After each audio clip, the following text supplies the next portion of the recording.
Namaste, namaskaram, vanakkam, namo namaha, jai Ganesha. Please visit our website at classicalyoga.org, and there's a donate button if you'd like to help us out. This is a shocker today. The absurdity of Advaita Vedanta. Advaita means non-dual. Want to have a lecture on non-duality?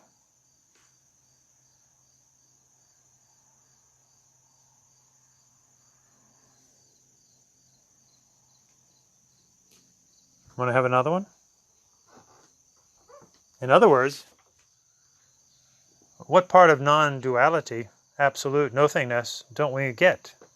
And yet, the Advaita Vedantins go on and on and on and on in intellectual ramblings,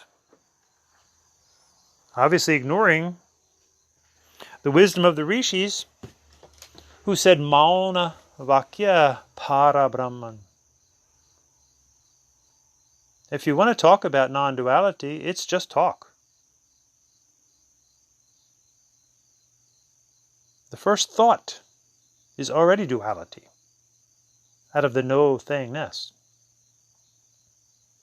The first vibration of creation itself, pure consciousness, Sat, is already duality.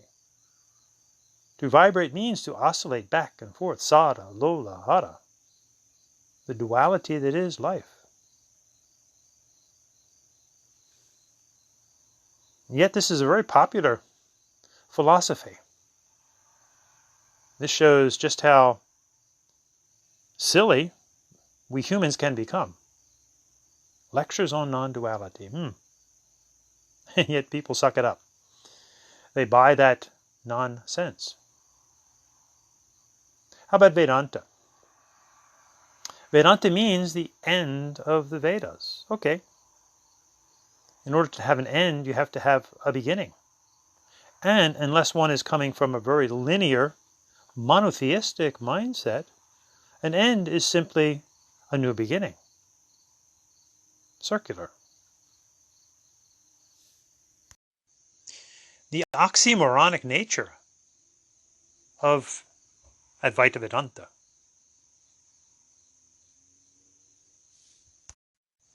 Advaita Vedantins look to Shankaracharya, the young man who only lived to be 33 years of age.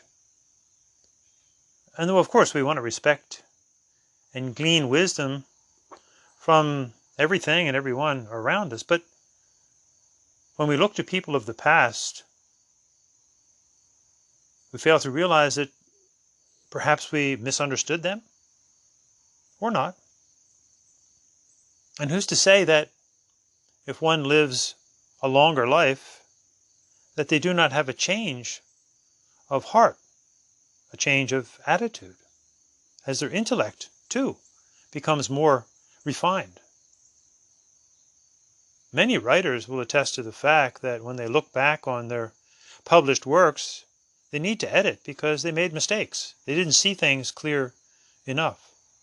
So while we respect our ancestors and ancient and contemporary scholars, we have to take it with a grain of salt. For if we look at Adi Shankara, even though he is used as the pinnacle of Advaita Vedanta, non-dualism, again, of which we can't speak, he clearly was a dualist. In his crest jewel of discrimination, he clearly saw the world as evil. Quote, the objects experienced by the senses are even stronger in their evil effects than the poison of the cobra. That's duality. And another quote, this body, which is made up of skin, flesh, blood, arteries, veins, fat, marrow, and bone, is full of waste matter and filth. It deserves our contempt. That's real non-dual thinking. And another extreme oxymoronic tendency, Shankaracharya is often depicted as a Saiva Hindu, wearing his Tripundra, his 3 stripes of vibhuti, yet those in Advaita Vedanta are very strongly Vaishnava, especially when it comes to the Vishishtya Advaita, or the qualified non-dualism, and the dualism of Ramanuja and Madhva, respectively, we clearly see the emphasis on Vishnu as the creator. Now, a healthy Hindu attitude, of course, is Harihara Ekarupa Gunashila, to see Shiva, Vishnu, and all the devatas, including the Devis, the mothers, as brothers and sisters, if you will, in the Hindu Yoga Dharma. And truly, Shankaracharya saw it that way, because he created a beautiful poem, the Ganesha Panchratnam, to Ganesha and the wisdom of Ganesha. And in his Siva Bhujangam, he says, quote, I glorify the great Siva, who is without beginning or end, the eternal, the great essence of everything, embodiment of knowledge, the only one, the supreme, whom Hari and Brahma tried to reach, the embodiment of the essential truth, the Brahman, who is beyond mind and speech, end quote. So it seems clear from this that Shankaracharya was totally misunderstood. Yes, he understood the experience of the no-thingness, the non-duality, of which one cannot speak. But then in practical wisdom and logic, he realized that when you come out of that experience, you respect the duality that is creation. Now, the Advaita Vedantin will say, well, this is what we mean. We mean there is an underlying pure consciousness, this Sat, that is within everything. Everything is within that. Well, okay, great. So then at that point, we really just need to keep our mouth shut and enjoy that pure consciousness experience. As soon as we think, much less open our mouth, much less write and have lectures and innumerable YouTube videos, we're already into the world of duality, to be respected. For this Advaita Vedanta philosophy alone creates tremendous confusion, and it actually is kind of a dumping ground for New Age people. Very easy for New Agers, people who do not want to commit to any specific religious tradition of the world. They tend towards this so-called Advaita Vedanta.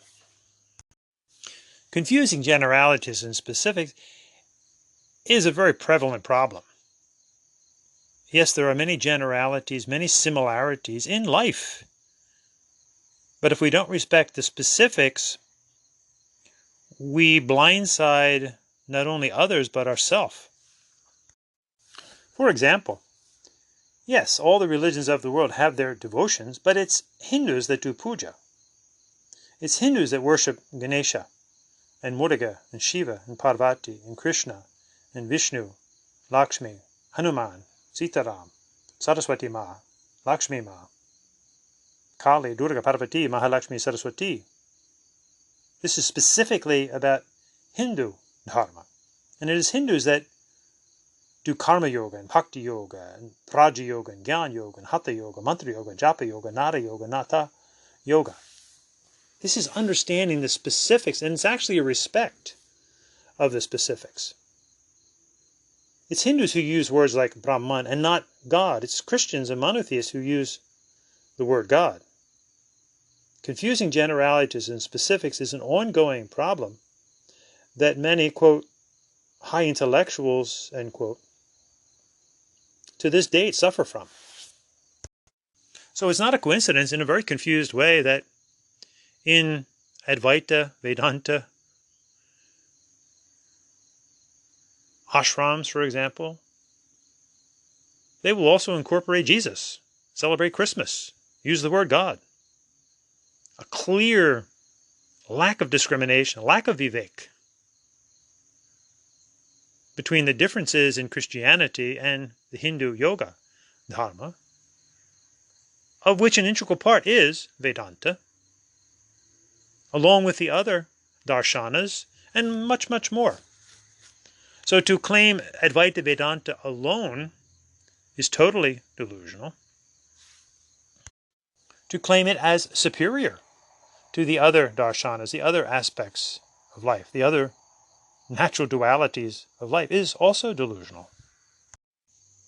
So have a little chuckle the next time you hear either a non-Hindu or a Hindu, Swamis, New Agers, preach about non-duality, raise your hand and ask them, what is non-duality? And as soon as they give any answer, just inform them that, sorry, you're wrong. So respect the non-dual state like Dakshinamurti, like the true Muni yogi, and keep our mouth shut. Om Tat Sat. And coming out of that experience, of which we cannot speak, Yatu Vacho Niyavartante Aprapyas Manasa Saha, it's beyond speech, it's beyond even the very mind that seeks to comprehend it. That's why we call our soul the Atmana. It's not the mind. So instantaneously coming out into this manifest world of duality, that's just a word. It's quadrupality, multitudinous nature of life itself. Seek similarities and harmony, of course, but fully respect the specifics. This is true unity in diversity. Hold your hand up in Vitarka Mudra. You make a 0 with your thumb and first finger. The no-thangness, the tat, out of which comes the multiplicity, the bri, the expansion of life. So there's no one. It's 0 to many. This is closer to reality, hence the Sanskrit, Tamil, Hindu neuter term, Brahman, for the Big Bang, you see. And to all the highly intellectual New Agers, Swamis out there, preaching this non-dual Advaita Vedanta, it's all God, using that word. Go out in the forest. Confront the tiger and tell him that the world is all mithya, it's all unreal, it's all false, and there's only Brahman. You'll make a wonderful meal. So let's get real. We're Hindus. That's the path we have chosen. And we do yoga, yujatman brahman cha, to literally yoke to the Atmana. We're Hindus, we do yoga to reach Atmana, Atmadarshana Paramo Dharma. And all the yogas, which are Hindu yogas. Leave Jesus to the Christians. That's their chosen path. But what do I know? Nothing. Don't even know nothing. For no thing cannot be known. The delusion of Vedanta cannot be spoken of. But the delusion of Vedanta needs to be addressed. For it leads many into a universal mess.